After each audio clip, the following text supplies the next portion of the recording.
پھر اس کے بعد فرمایا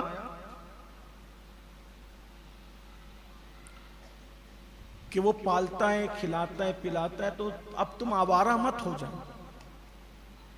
فرمایا وہ یوم حساب کا مالک ہے، ایک دن عدالت ہے، اس دن کا وہ مالک، وہ تم سے حساب لے گا۔ کھلا تو رہا ہے، پلا بھی رہا ہے، لیکن اگر بغاوت کرو گے تو پھر پھنسو گے، کیونکہ وہ تم سے حساب لے گا۔ اور پھر فرمایا کہ بندہ اللہ سے یوں دعا کرے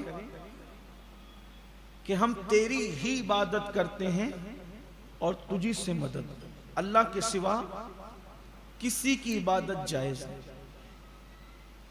مٹی، پتھر، درخت، شجر، حجر، کسی کی عبادت، اللہ، صرف اللہ کی عبادت۔ یہ سر جھکے گا تو صرف اللہ کی عبادت، اللہ کے سوا کسی کی عبادت، سجدہ کسی کو روا نہیں۔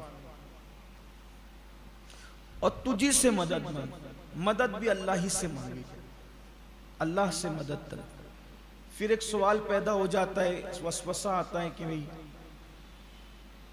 مدد اللہ سے ہی مانگتے ہیں تو پھر اولیاء اللہ سے مدد مانگتے ہیں، یا علی مدد، یا غوث مدد، یا خواجہ مدد، اب یہ مسئلہ آ گیا۔ تو بات یہ ہے کہ یہ عقیدہ رکھ کر کہ اللہ نے ان کو اتنی قوت عطا کی ہے کہ اللہ کے اذن سے یہ جس کی چاہیں مدد کر سکتے، تو وہ مدد بھی گویا کہ اللہ ہی کی مدد، واسطہ بندہ بنا اور مدد کس کی ملی؟ اللہ۔ جیسے شافی کون ہے؟ شفا دینے والا کون ہے؟ اللہ۔ لیکن ہم کیا کہتے ہیں؟ میں نے جلاب لیا تو ایسا ہوا، میں نے سر کے درد کی دوا لی تو شفا ہوئی، حالانکہ دوا شفا نہیں دیتی، شفا کون دیتا ہے؟ تو ذریعہ کون بنا؟ دوا بنی۔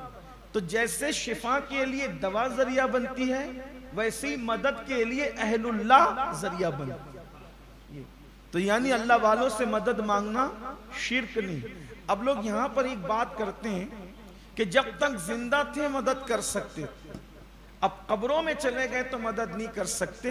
تو یہاں ایک بات سی فرض کرنی ہے آپ سے، غور کرنے یہ بات، قبروں میں جانے کے بعد مدد نہیں کر سکتے، اس پر بڑی بحث ہے، گرما گرم بحث ہے۔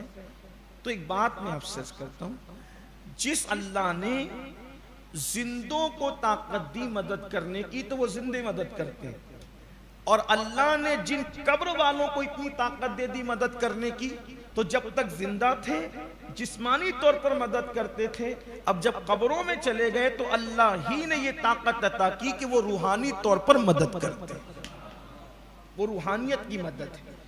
اب آپ کہیں گے کہ یہ کیا؟ تو بات آگے نہ نکلے، چونکہ آگے کا درس بھی کرنا ہے تو جلدی جلدی گزرتے ہیں۔ جسم سے زیادہ طاقتور انسان کی روح ہے، اور روح اس جسم کے پنجرے میں قید ہے۔ تو پرندے کی پرواز اڑنے کی اور طاقت پنجرے میں زیادہ ہوتی ہے، پنجرے سے باہر نکلنے کے بعد زیادہ ہوتی ہے؟ کہاں ہوتی ہے؟ باہر۔ تو جب تک روح جسم کے پنجرے میں ہے اتنا اس کی طاقت کا ظہور نہیں ہوتا، جب یہ جسم کے پنجرے سے باہر نکلتی ہے تو اللہ تبارک و تعالی اس کی اور طاقت کو بڑھا دیتا ہے۔ یہ چیز روحانیت کے اعتبار سے وہ مدد کرتے ہیں، اور روح نہیں مرتی، جسم مرتا ہے، روح نہیں مرتی۔ اسی لیے شیخ عبدالحق محدث دہلوی اشعۃ اللمعات میں لکھتے ہیں کہ 4 ولی ایسے ہیں جو اپنی قبروں سے زندوں کی طرح تصرف کرتے ہیں، ان میں سے ایک ہمارے مرشد سرکار شیخ عبدالقادر جیلانی غوث اعظم۔ تو اللہ کے اذن سے، یعنی اللہ کی عطا سے مدد کرنے کی بات ہے، تو اللہ والے مدد کر سکتے ہیں، ٹھیک؟ تو اس کا یہ مطلب، اب آپ کہیں گے کہ جب اللہ ہی کی عبادت کرتے ہیں تو کعبے کی طرف رخ کیوں کرتے ہیں؟ تو اللہ کی عبادت کرتے ہیں، عبادت رخ کعبے کی طرف ہے، عبادت اللہ کی ہے۔ تو ایسے ہی مدد ولیوں کی طرف ہے مانگنے کے لیے، لیکن حقیقی مدد اللہ ہی کی. اس پر ہمارے بزرگوں نے بہت سی دلیلیں دی ہیں، یہ یہاں میں نے اختصار کے ساتھ عرض کیا. انشاءاللہ اگر کوئی بندہ چاہے گا تو اس پر مزید تفصیلی بحث بھی ہو سکتی ہے، گفتگو ہو سکتی ہے، یہاں اس کا موقع نہیں ہے.